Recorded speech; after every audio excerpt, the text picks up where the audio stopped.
one of the things that was important for us, we did not chant.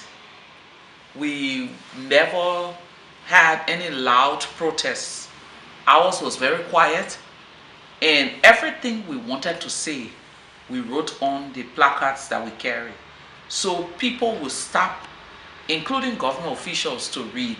So not only were we disobeying through our sit-ins and protests, but we were also speaking without using our voice or our voices. We were using these placards. So the placards were the ones that the media were quoting, and no one would quote you, because we realized that there were a lot of emotions and tensions, and if we allow people to speak, they could say things that would indict us. So the placards was a collective, or would indict an individual. So if I spoke and misspoke, the government could arrest me. But if everyone carried placards that indicted them, that was a lot of arresting to do. So that was the way we embraced it. The other way we managed to do our work was, our protest had a face, and the face of the protest was me. Like South Africa, Mandela was the face of the anti-apartheid struggle. Dr. King was the face of. So no one else spoke, and the group gave me a mandate to say these are the three things we wanted. We stuck to our message. Our message was focused. It wasn't disjointed. We also tried to really have a balanced protest. We went after Taylor and we went after the rebels.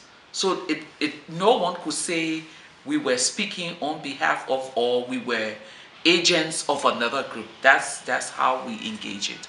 How did we get these women? I think the women got me. They had lived through all of the hassle. They had lived through the pains. A lot of them had lost children and relatives, and they were the ones who were prepared to say, you know what, just lead, but we want to do this. I can't claim credit for anything. I believe strongly that, if anything, all of my lessons in nonviolence that I read was made practical because of the women. Yeah. Okay, thank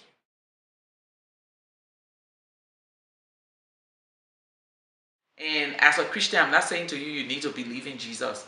I'm saying you need to understand that there's someone greater than you who is responsible for our existence.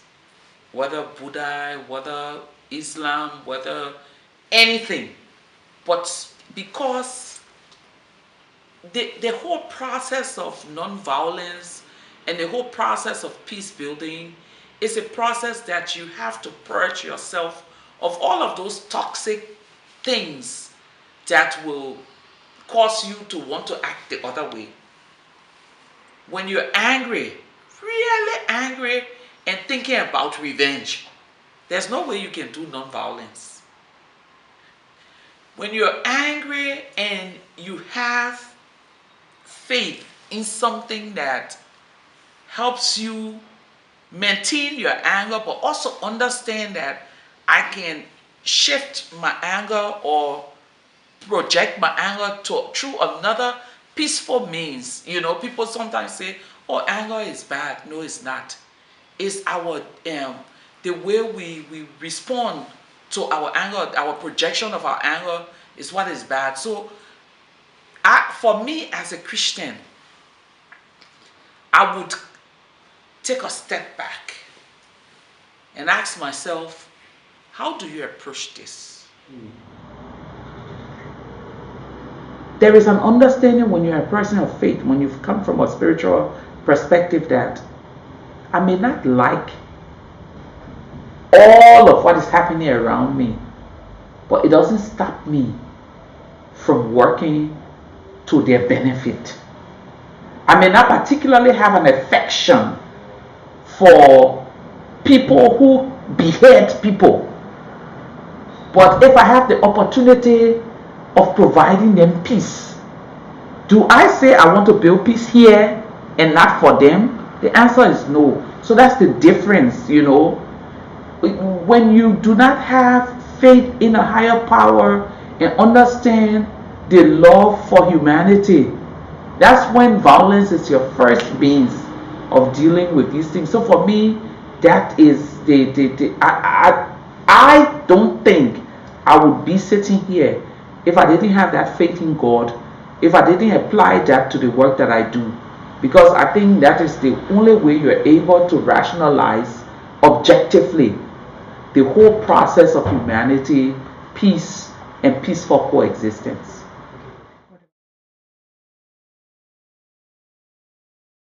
I tell people that women are the ones who hold societies. They understand the community. They are the biggest brunt when it comes to victimization.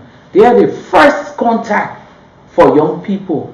How do you leave out that population of people? Because the whole process of building peace is a process that needs a lot of knowledge, analysis, and understanding of the context. Why would you leave out the population that has all of that?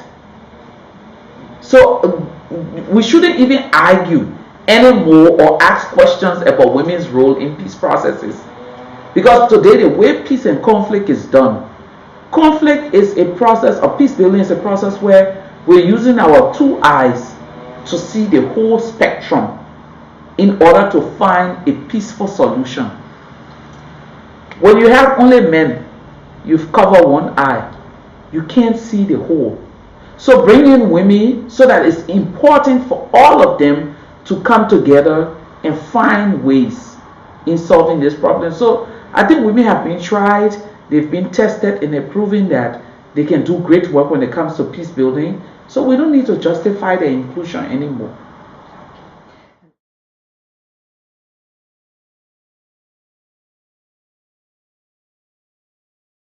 A decline in the virus, should we rejoice? No, because Liberia, Guinea, and Sierra Leone has very close borders, and Sierra Leone, we read yesterday, has recorded 1,000 new cases.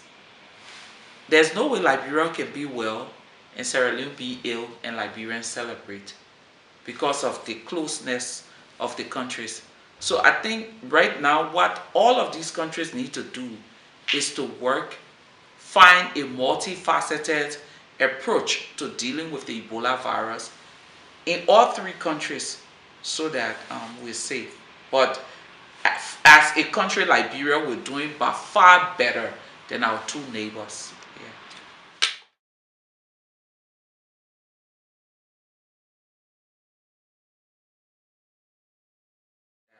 We need to come to the place now where we show to those who commit all of these atrocities against us that we are the majority and will no longer stand to be treated like the minority.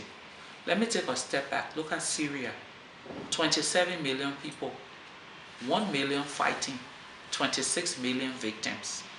Until the rest of Syria begin to do those acts that Shireen and Tawaku did, embracing the others, regardless of their political differences, we will continue to suffer. I think it's time for us to tell the politicians, tell the fighters, tell those who have their fundamentalist ideologies that the bulk of us who live in the light will embrace each other and try to do peace every day of our lives, so that we're no longer victims.